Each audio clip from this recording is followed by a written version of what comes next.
Right. Hey, hey, hey. This is your host, Jasveer, and welcome to another episode of Author to Author. Today, I have with me an amazing poetess, and she's a writer by profession and a poet by passion.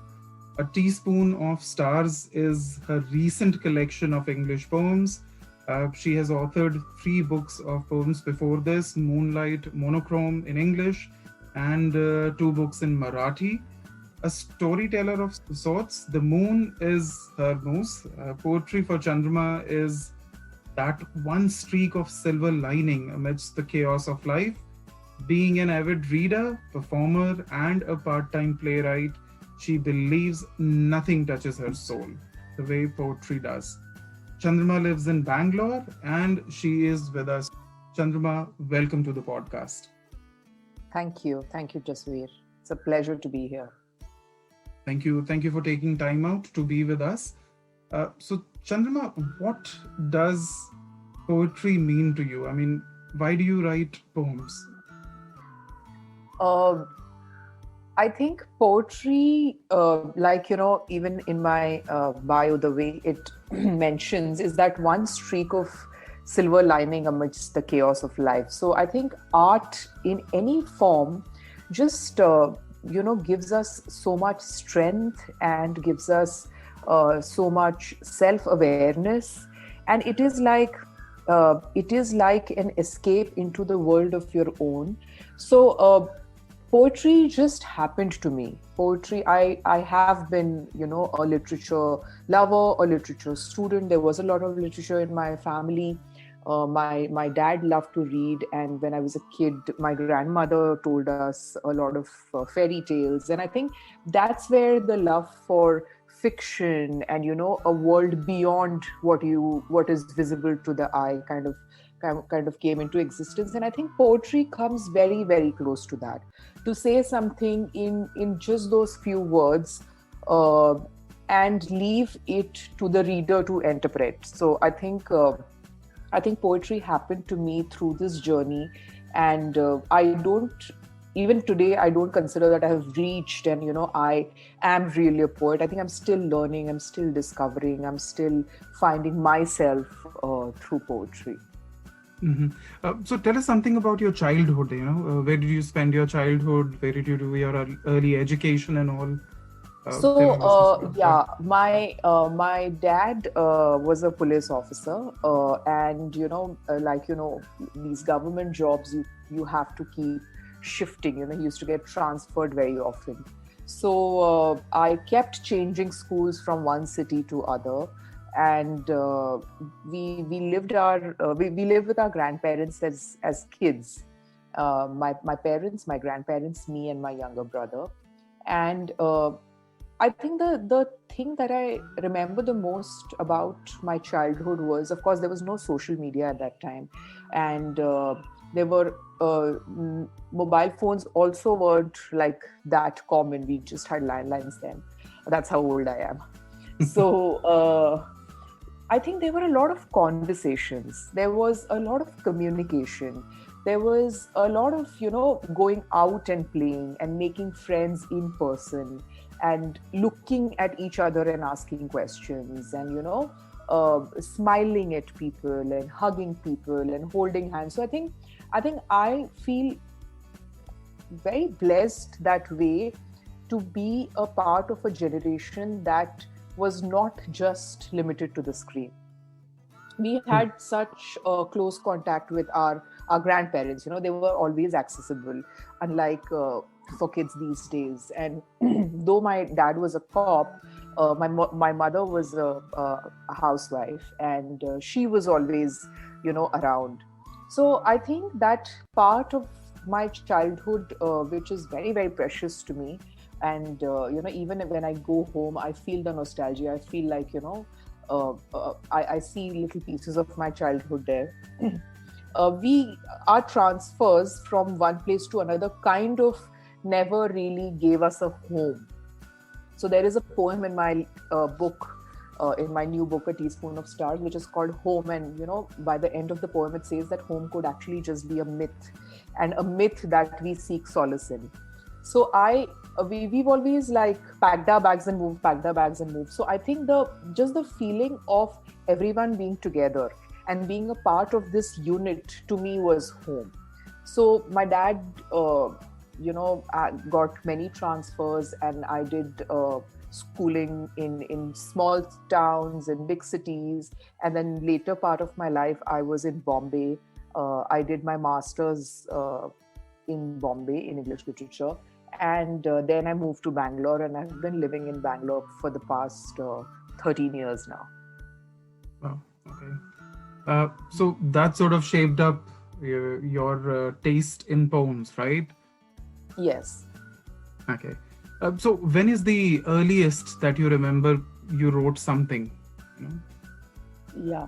So I have a very clear memory of this. Okay. We used to live in these police quarters, and I was in class 7th, I remember, and there was a power cut. And yes, power cuts also happened then.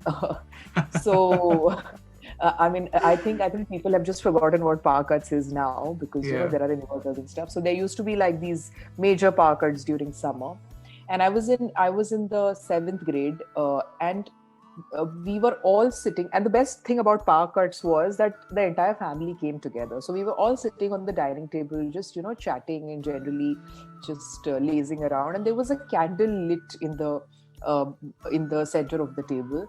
And I got a pen and a paper, and under that candle light, I wrote my first poem. Now, at that time, I could only speak in Marathi. That is my mother tongue, and that is my first language. English, I could barely speak, though I went to an English school, but Marathi, because it was spoken at home. So I remember writing my first poem about the light, how the little flame of the candle is illuminating darkness. I mean, a 7th grader, I don't remember the poem. I don't know how that came to me. But I wrote a poem. It was like some 7-8 couplets. I don't remember anything of that poem right now. And then I read that poem to my father, and he was amazed. He was like, "Wow, where did that come from?" And I never knew. So I said that I just felt like writing it. So that is the first memory of a poem, and he was really happy, and I was so thrilled to make him proud, because my dad never used to get impressed so easily. Uh, and then that night I slept so peacefully. I was like, okay, now I'm a poet. From tomorrow, I am going to be like the most famous poet in the world. First thing, I woke up in the morning, and then I wrote a poem about animals and some zoo and something. And then I just waited all day for him to come back home. And then I read that poem to him. And then he said, yeah, it's fine. But what you wrote yesterday came so honestly, came so much in the moment to you. And this is a very made up thing. This is something that you wanted to impress me, or you wanted to show me, or I can see that you really tried hard. So he said, any art form should happen with utmost honesty. Don't force it. And I think I learned a very, very important lesson there, which I follow till date, that I have never forced it. I mean, I have never written unless it came gushing out of me, unless there is no option but to write. And now it has become such a part of my system that I'm pretty much writing every day, and I'm pretty much reading every day. So True. yeah, that's a great memory. No, absolutely true. You can't force it. Art can't be forced. Either it's there or it's not there. Not there, right? It's not something that you can actually, pick a stick and say, do it, and the kid starts doing it. It doesn't happen that way. It doesn't work that way. It's true. Right. And I think that's the reason I am really bad at writing on prompts. Like, there's this new thing where a prompt is given to you and you have to write. I think it's the most difficult thing. I mean, I have huge respect for people who are able to do it, but to me, it just doesn't feel real somehow. It's like just words, put together. There is not as much emotion, not as much focus and thought in it, is what I think. True. I think what works for some people may not work for somebody else. So everybody has their own distinct style of poetry, Absolutely. of writing. So yeah, I think everybody is unique. But I'd have to share something with you from an 80s kid. to the other 80s kid. You've made me nostalgic. That was an amazing time, so much so that I've actually written a book about life in 80s. My first book was about life in 80s, version one Oh, and a half. lovely. Yeah. I So would love to read it. Yeah. it was about life of a kid in a small town in the 80s, away from metropolitan cities like Delhi, Mumbai. So we were in a very small place, about 150 kilometers away from Delhi. So what was the life then, and what can I learn from that life for my present life in 2018? That was the premise of that book. Uh, Oh, I lovely. had essentially converted my journal, but I am always nostalgic talking to people about the life in 80s. That was something else, right? I mean, Absolutely. And you see that the difference is so drastic. Like, exactly. I now when I look at kids, of course, I also feel that they are much more aware, they are much more smarter, they are much more, even in their communication, much more vocal about things. Like, I could not even think of asking some questions to my father as a kid, not out of fear, but just out of, some kind of, maybe it was just the upbringing. We were so open with our friends, and there was so much of physical activity. Like, I still remember in these police colonies, we all the kids used to come, and then we used to play football, and there were no guy sports and girl sports that time. Everybody used to play True. every sport. Yeah. So there are some good things, and I can't really think of any bad ones, but yeah. But I think we've had a great Amazing. childhood that way. Amazing. Yeah. Amazing is the word to describe. Absolutely. Right. So, Chandrama, quickly, can you read a few of your favorite lines for us? Uh, I would love to. I will probably read my favorite poem from my latest book, A Mm-hmm. Teaspoon of Stars. This poem is called Too Much. Just to give you a little premise, I have always been told that I'm a too much person. Like, I think too much, and I sometimes I explain too much, and sometimes I am too much in my head. And throughout my life, I have taken this too much as something negative, as like it's a kind of fault, until recently, when I realized that it's good to be too much. It's good to be an extreme. It's good to feel something so strongly that it moves you and it shatters you, and then make peace with it. So this poem is about that. It's called Too Much. I am this too much person, too much love, too much pain, too much thinking, too much obsessing, too much of too much.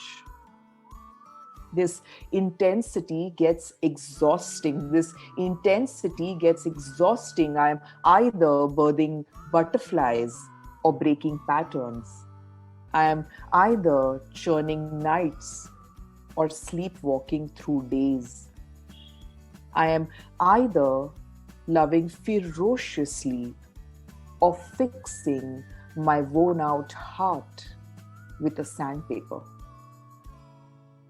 I am learning to plant a garden in the narrow patch between my extremities. Now I am learning to plant a garden in the narrow patch between my extremities now, where broken blossoms into brave, where restlessness roots a rainbow, where too much means abundance.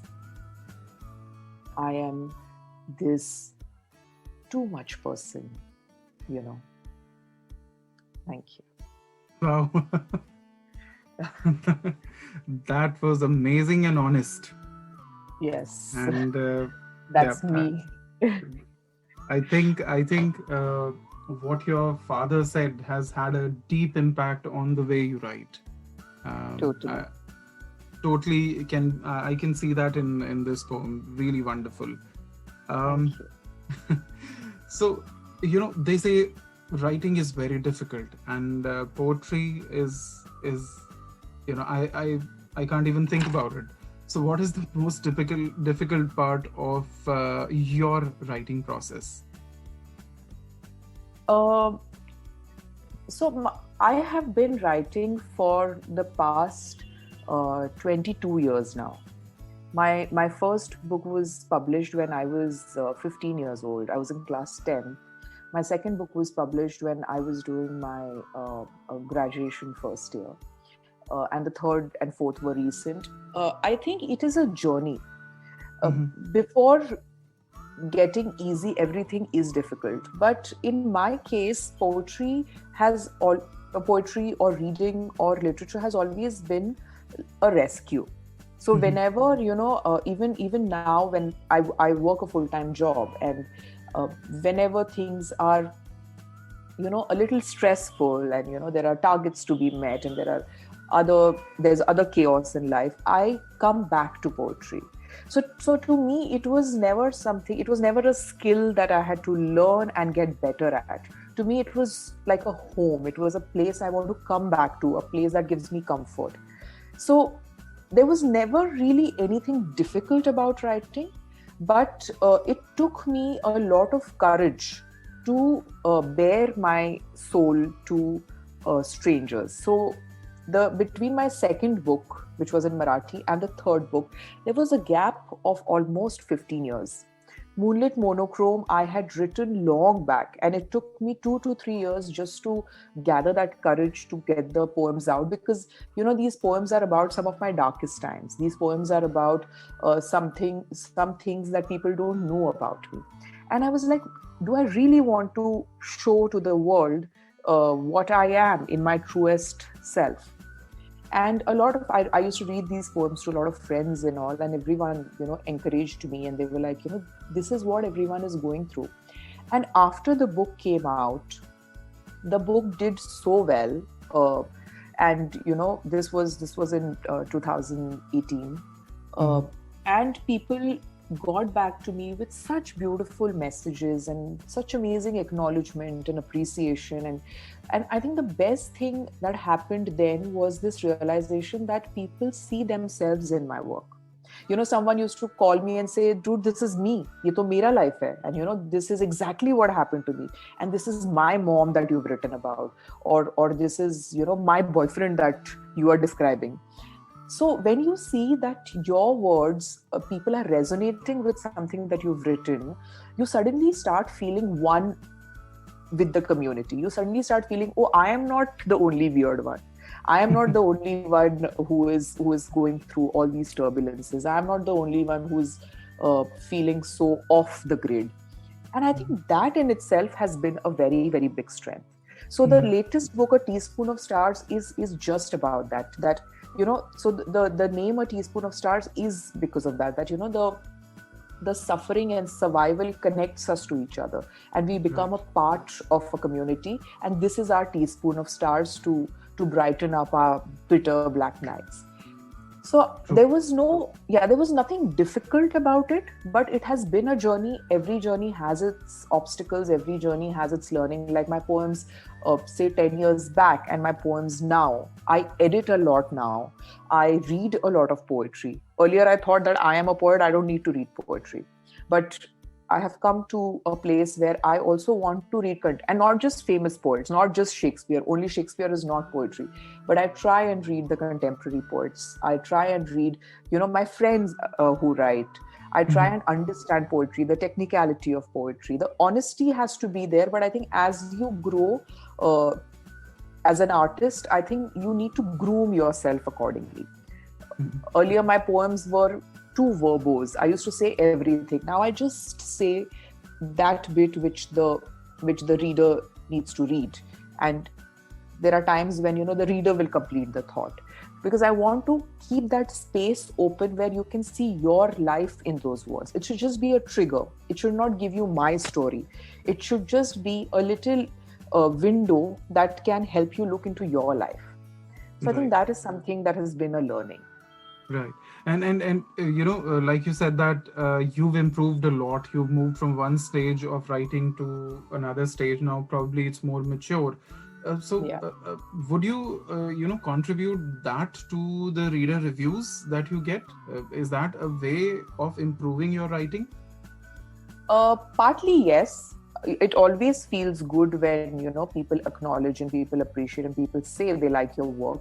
I think there is no better acknowledgement than somebody seeing themselves in your work. But I think that there is also discipline and there is also a lot of practice. I think a lot of times we start believing that we have it all, and it is just a matter of putting words on paper. But the more you write it, the more it is not about comparing your work to somebody else's work. But when I look at my poems from Moonlit Monochrome to A Teaspoon of Stars, I think that maybe I want to rewrite Moonlit Monochrome. Maybe there are some poems which I would like to rework on.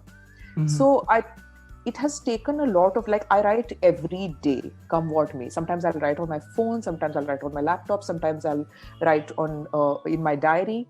But I think that discipline and also my profession, I work in content, has also added to it. A lot of reading has gone into it. There were so many words that I have learned. Like I said, when I was a kid, I couldn't speak in English till about 7th, 8th grade. My only tongue was Marathi, and then a little bit of Hindi after I moved out of my parents' house. And then English is an acquired language. So I still think that there is a huge scope for me to learn. So I think discipline has really helped me. It's not like just because I'm a poet, I can spontaneously cook up something and people will like it. Even today, I do performances every weekend. Now, because of COVID, I'm doing them online. But since the last 10-12 years, I have done like more than 200 shows in Bangalore and around the country. And before every show, I am nervous. Before every show, I rehearse in front of the mirror. Before every show, I want to make sure that people are paying to get these tickets and people are there to hear me perform. And so I think that discipline and that hard work has to go into an art form, not just for the sake of it being better, but for the sake of you feeling good about it. I want to get this certain feeling after every show. I want to feel a certain way after that. Otherwise, every time I have not written the poem, it has not come out the way I wanted to, I get this really restless feeling. And I cannot live with that feeling. I'll keep working. So there's one poem in the book that I have worked on for 3 months. It just didn't happen. It just didn't conclude. It just wasn't coming. And then one day I'm sitting in office and doing something, and I just type it on my phone, and then the last 4 lines came in. So yeah, discipline is required. A lot of commitment, dedication is there. And of course, people will tell you if your work is good, if your work is not good, if your work is mediocre. You need not decide for yourself. Your readers are the best judge of everything. You will just know that you need to get better, you need to refine yourself. And I think there is no better award, there is no better recognition than someone telling you that they like what you've written for an author. I'm sure you know. Yeah, absolutely. Review does matter, and positive review, if somebody relates to your book, it's amazing. Nothing like it. Yeah. And I wanted to talk about something that you've said, that before each performance, going on stage for a poetry reading session, you feel nervous. Let me share something with you. About this is a discussion with a veteran actor who's been in movies, theater, for about 35 years, and he says that before every performance he feels nervous. So I asked him, how's that possible? You've been doing it for such a long time. And Right. He said something that really meant a lot. He said that the day I stop being nervous before a performance, I would never be able to give my 100%, because that Totally. is the day my performance will be stagnant, stale, and people are not going to like it. I'm not going to like it. So he I said that second that. nervousness is absolutely essential. That's what I keep telling people. Something simple as public speaking. It might be simple for me, right? Because I've been doing it for such a long time, but I feel nervous. I do feel nervous, And I think it's good to feel nervous. I think it Exactly. is it is a sign that you are growing. It is a sign that you don't consider yourself at top of the ladder. There is still a lot to discover. Yeah, I think that been there, done that attitude is probably the most dangerous attitude. And that probably, if I ever have that, probably I'll not be able to write. That's what I feel. Yeah. I think, yeah, nervousness is essential part of giving your best. Totally. Also, I think when something is so close to your heart, you want it to be perfect. It's like, it's like a mother, say, taking her child out for whatever, like a play date. She will make sure that the child is, wearing the best of clothes, is clean, is well fed, is happy, is not cranky. It's like that. And it is not to flaunt, but it is because it is such a precious part of you that you want it to be perfect and you want it to be in sync with yourself. Yeah, it's your baby. You want it to look best, behave best, perform best. So you would put everything that you have in it. Yeah, truly, I understand that. And every time I look at my work, I think, oh, I could have done this way. I could have done this that way. Let me change this. Let me change that. So that thought does come to my mind. Yeah, I want it to be perfect. Yes, true. So Chandrama, you said that publishing was very nerve-wracking for you, but now you are a published author, right? You've got 3 books. So tell us about your favorite and the least favorite part of publishing. I think I will start with the least favorite.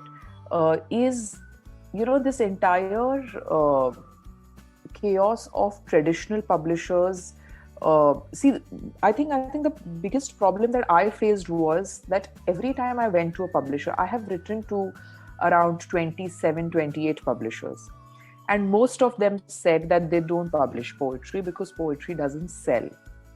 Now, I understand that they are there to do business. They are not there to just, give art a platform. But I really feel sad about the fact that despite there being so many poets, like upcoming poets, established poets, such good poets, publishers till date, they need you to be a brand name. So I know that, I have self-published A Teaspoon of Stars because no traditional publisher was ready to publish it. And now the book has sold a lot of copies, and I am sure that the book is going to go beyond that. And then a publisher, like a big publisher, will come to me and say that either the second edition or the next book I want to publish. Why this wait for somebody to become, once I'm popular, you would want to publish my book, but that's not when I needed you. Once I'm popular, I can again self-publish and people will anyway buy. Even Rupi Kaur published her first, it was a self-published book because I'm sure people didn't want to publish unless she became what she is today. I think it is important to give this art form the due that it deserves. So I have been very disappointed because I was told that your work is great, we like it, but it won't sell. And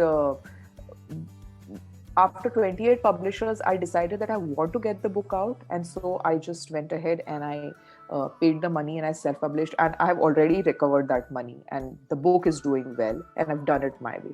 So I think that is something really negative about it.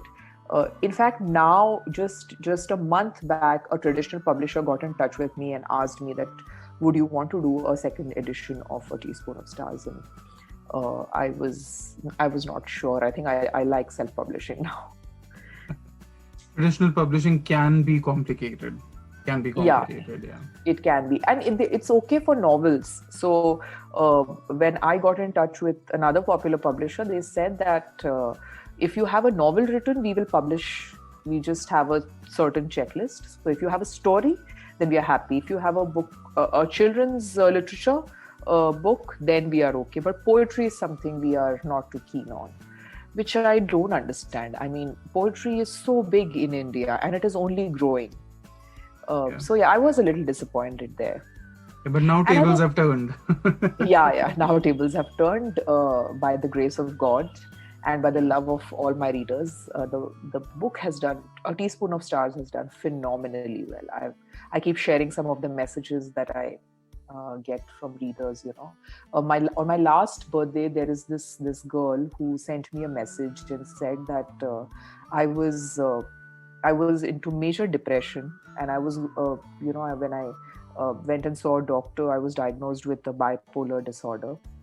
And Oh, she okay. said that there was a time when I wanted to just end my life, and I wanted to just vanish from the face of the earth. And she said that's when someone gifted me your book. And she said, I read a few poems, and she said, I cried my heart out, because that was exactly how I was feeling. And there is a poem on depression. She said, that was me. That was exactly what I was going through. And it was my birthday. So she'd written me this note. And she said that you don't know me. You've never seen me. We are not really connected in any way. But I just want to tell you that, you have saved me. And she says, now I'm with my parents and I'm going through the treatment and I'm recovering and stuff, and I'm in a much better place. But if not for your book, I don't know if I would be writing this message to you. And Jasveer, when somebody says something like this to you, your entire perspective towards life changes. If you or your art have this power to make such a huge difference in someone's life, I think your job here is done. True. So yeah, I I think think yeah, people, I've got a lot of aspiring authors asking me, how do you sell a book? I said, yeah, forget about selling a book, write good stuff, write niche stuff, write stuff that makes a difference to difference. somebody's life. And Mm, when you receive a review, saying that, boss, I picked up your book and it made difference to my life, that is the real sale that you have. You know, yeah, it's not about the numbers, but it's about how much connection you're making with people, and that is your real sale. That is your real right. marketing. Actually, that's how your book will sell. Write good Yeah, stuff. Stop concentrating on marketing, that comes later, but firstly write some good stuff, and then let's exactly. talk about marketing. Yeah, if you're contributing to the literature, it might as well be worth. It's Exactly. there to stay. That's the thing about book. So you asked me about the negative part of publishing, which I told you. Yeah. I think the positive of publishing is, uh, I think everything. Just the feel of your poem printed on paper in a book format, to hold it in your hands and to read it. Because I am on Audible and I have a Kindle and I listen to Storytel and everything, but the feel of paper and the smell of a book, and just the entire feeling of being one with the book can never go out of fashion. So I Spoken think like a true 80s kid. yeah, like I still, Listen. whenever I get a new book, just automatically I just start, I like sniff the book, and then I start reading it and I open, and I still get that kind of joy. So Yeah. I think everything about publishing is beautiful, right from designing the cover page to the thickness of the paper, to the print, to the font, to the first draft. And I thoroughly enjoyed it. It was like a intellectual vacation for me. I was talking to people about it, and I was so thrilled about it. And I still remember when the test copy came in my hand, I was I was like a little child whose birthday morning has arrived. So Let me tell you about my fetish for paper. Ever since uh, I've been in Canada for the last 5 months because of COVID, there are no newspapers, right? So, uh, but I went to the local Gurdwara and my wife found this Punjabi newspaper and she kept it in her purse. She brought it home. She said, I've got something for you. And she showed me the newspaper and I was like going gaga over the paper. I love newspaper, just for the feel. Yeah, my father used to love, God bless his soul, he passed away in 2013. And we did not stop getting the newspaper just because I had to have a paper while I had my breakfast in India. And right. of course, it's not there over here in Canada, but after 5 months seeing the newspaper, Punjabi newspaper, it was an amazing feel for me. Yeah, And I know what you mean. I can relate to that.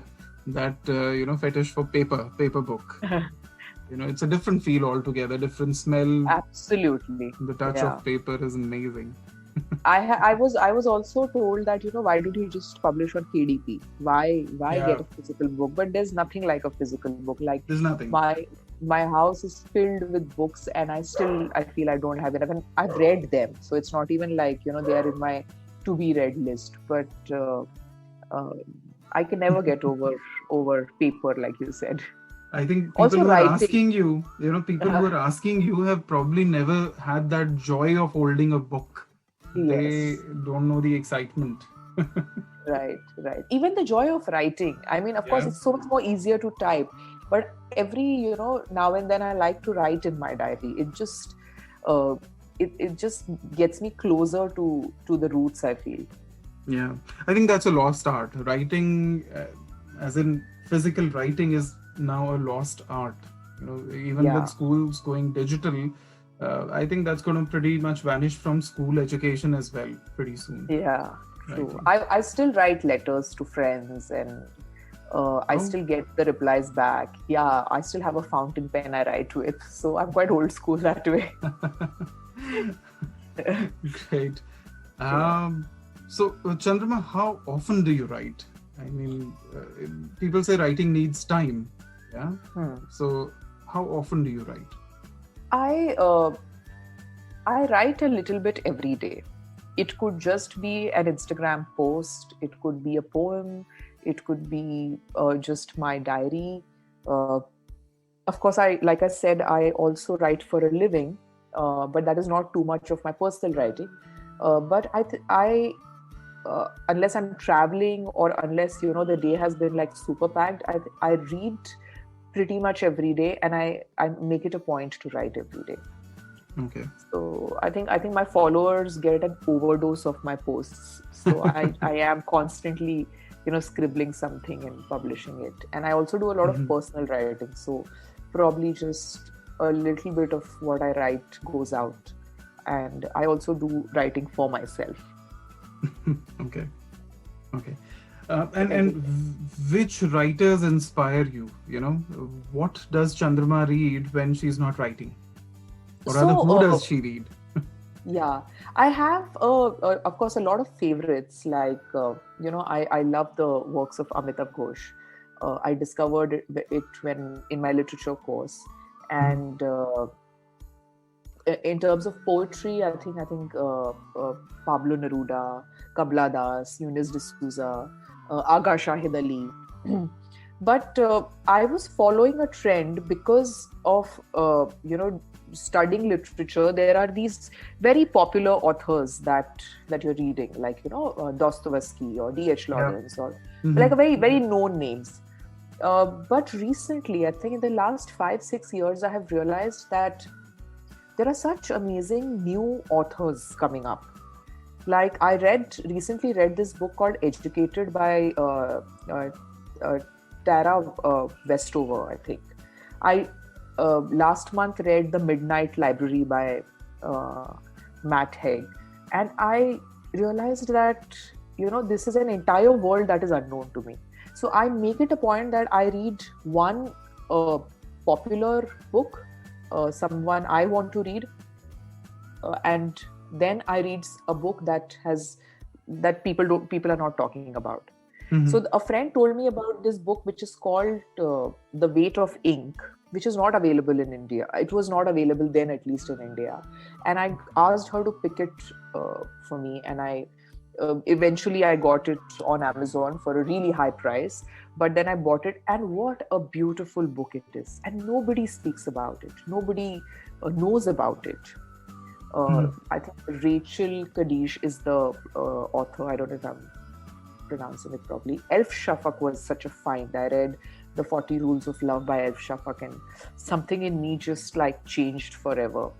So I have started going by the bestseller also, because I want to try out new things, new books. But I'm also reading these really offbeat books, like Mhm. the books that no one talks about. A few years back, I read this book called Five Quarters of an Orange. I've also forgotten the author, but that book made such an impact on me, and there was no review available on that book, or there was no talk about that book. So I think there's this entire bestseller thing, that one book suddenly becoming like a crazy bestseller, the other books kind of take a backseat, and I want to reach those books. So yeah, I do have a lot of favorite authors, but the list has become much, much more longer from the time I've started discovering new ones. So, do you follow the trend of Amazon bestsellers? Not anymore. Usually? No, Okay. not anymore.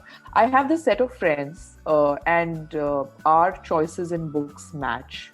So we just keep referring books to each other. And I have this friend, she lives in Chicago, and she's a voracious reader. She's a monster reader. So she pretty much reads one book in 2 days. I think that's all she does. And she also reviews books.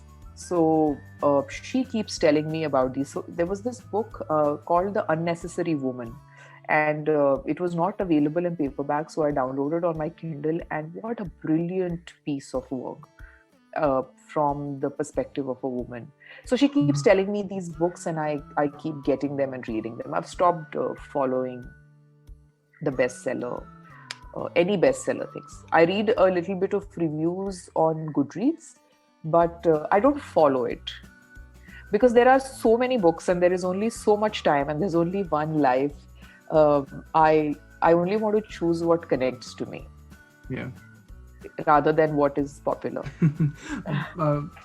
True. I think these trends can be misleading at times, and you need to read that you believe in.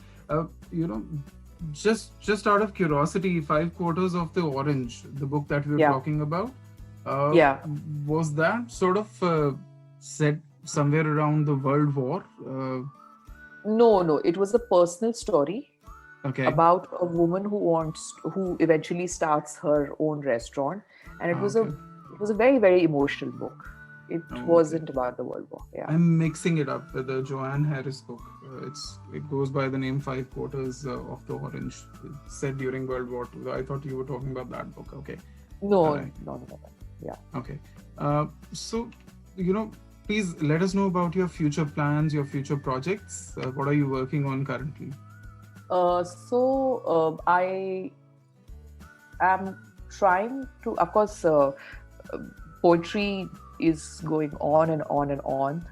I think it will stop only with me now. So I keep writing, and I want to get out many more books. A Teaspoon of Stars is still a baby, so I want to bring that up first. And I really hope it keeps receiving the response that it has received. I'm also trying my hand at scripting. So of course, I'm also a playwright. I've written a few plays that have been performed in Bangalore theatres. I recently worked on a web series. Hopefully it will be on Netflix soon. I am keeping my fingers crossed. So that is one thing that is in the pipeline. But my focus is poetry. And along with writing poetry, I will be doing a lot of shows online and hopefully after the vaccine offline.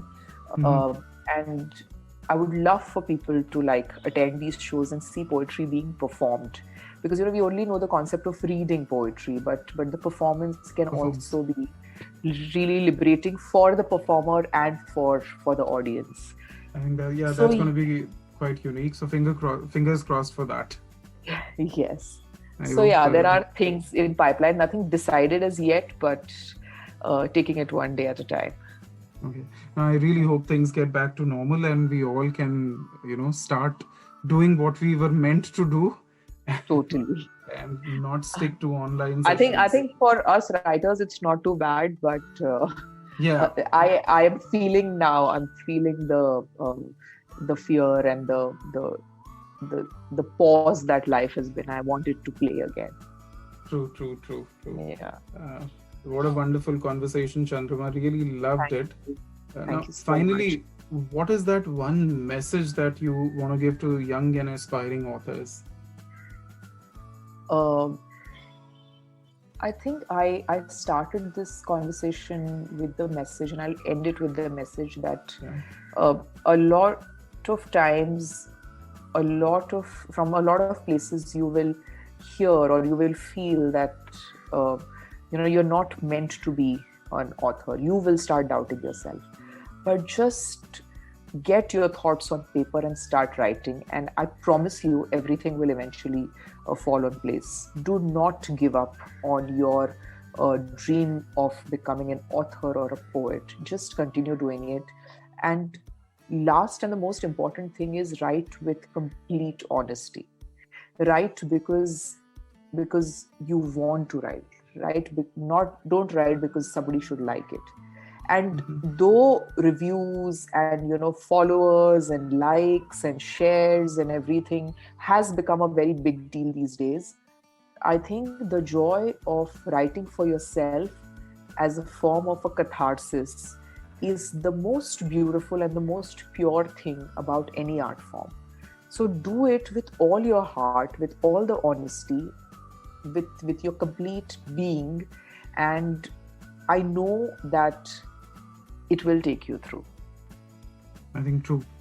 Taking that first step is the most difficult part, and most people are sitting on a manuscript and they don't have the courage to go to a publisher and say, "Boss, print it," because they are afraid. Yes. How would people react? Will they like it or Totally. And I not? have been there. I know Yeah, this. I know this feeling very well. I was that person. yeah. But, and I think people most give up, authors have been there. Most authors have Yeah. been there. Yeah. Also, there is this thing of suddenly feeling that I'm not good enough. I'm not meant to be an author. Maybe this was never for me. And then right when you are about to reach giving up, I think that is also the patience. It does require a lot of patience, but it's totally worth it. Yeah, it's totally worth it. I think just take the step, take the leap of faith, and do what you want to do. And, read the reviews, see the feedback, and make changes. That's how, writing or any art form works. If you don't take the first step, it remains a thought. It will never materialize. I think so true, Chandrama. True. Thank you so much for taking time out to speak with me, Chandrama. I'm sure Thank you. everybody listening will enjoy our conversation, enjoy this enlightening conversation. It's I an really learned a absolute lot. pleasure. Thank you. Thank you. So that was author Chandrama Deshmukh sharing her passion for poetry with us. Thank you so much for taking time out to listen to us. I will be back with another episode. Till then, have a great day. Thank you.